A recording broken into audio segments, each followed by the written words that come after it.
Hello friends, welcome to crazy kitchen. ఈరోజు మనం పసిపిల్లల ఆహారం బియ్యం జావ ఎలా తయారు చేయాలో చూద్దాం. దీనికి నేను ముందుగా ఒక బౌల్లో 250 గ్రాముల బియ్యం తీసుకొని 2 నుంచి 3 సార్లు నీటితో శుభ్రంగా కడిగి నీడలో 2 నుంచి 3 గంటల సేపు ఆరబెట్టుకోవాలి. ఆరబెట్టుకున్న దీన్ని పొడి పొడిగా అవుతుంది. అప్పుడు తడంతా పోయి మొత్తం ఒక క్లాత్లో వేసుకొని ఆరబెట్టాలి. అప్పుడు పొడిగా అవుతుంది. దాన్ని తీసుకొని మనం వేయించుకోవాలి.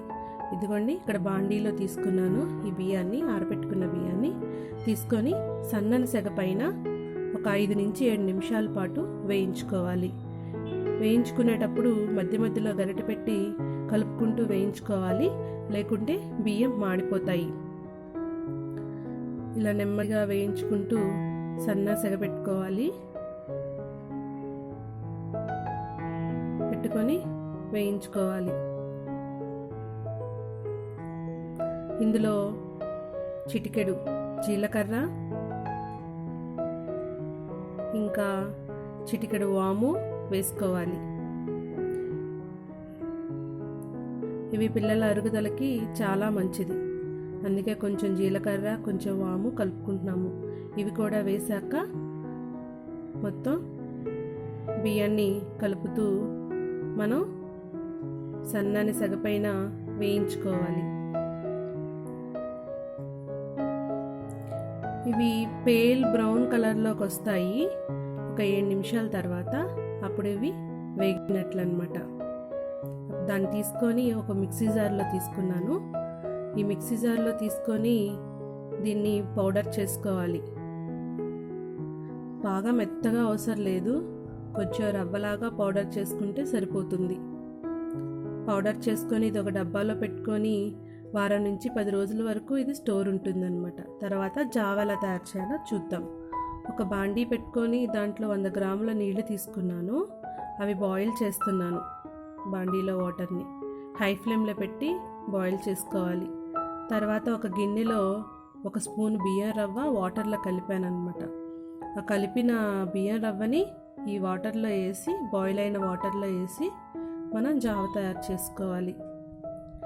ఈ జావ తయారు చేసుకునేటప్పుడు ఫ్లేమ్ని మీడియం ఫ్లేమ్లో పెట్టుకోవాలి. హై ఫ్లేమ్ పెట్టకూడదు. మీడియం ఫ్లేమ్లో పెట్టి ఇది కలుపుకుంటూ మనం జావ తయారు చేసుకోవాలి.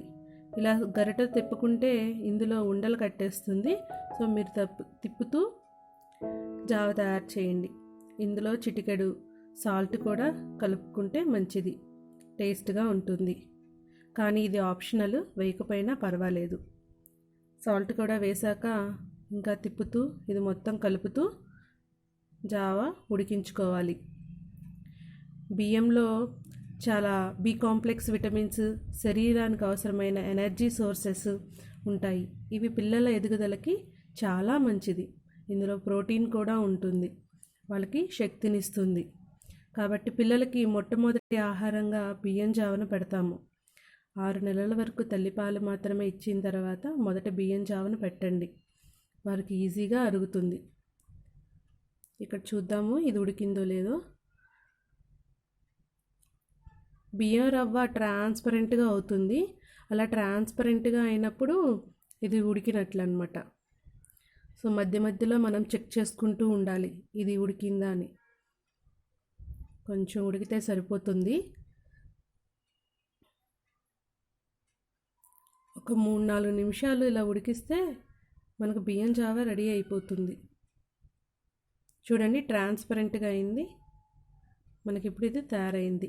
దీన్ని ఒక బౌల్లో తీసుకొని దీనికి 1 స్పూను నెయ్యి కలుపుకోవాలి. నెయ్యి కలుపుకుంటే పిల్లల ఎదుగుదలకి చాలా మంచిది.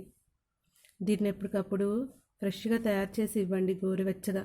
పిల్లలు ఎంతో ఇష్టంగా తింటారు.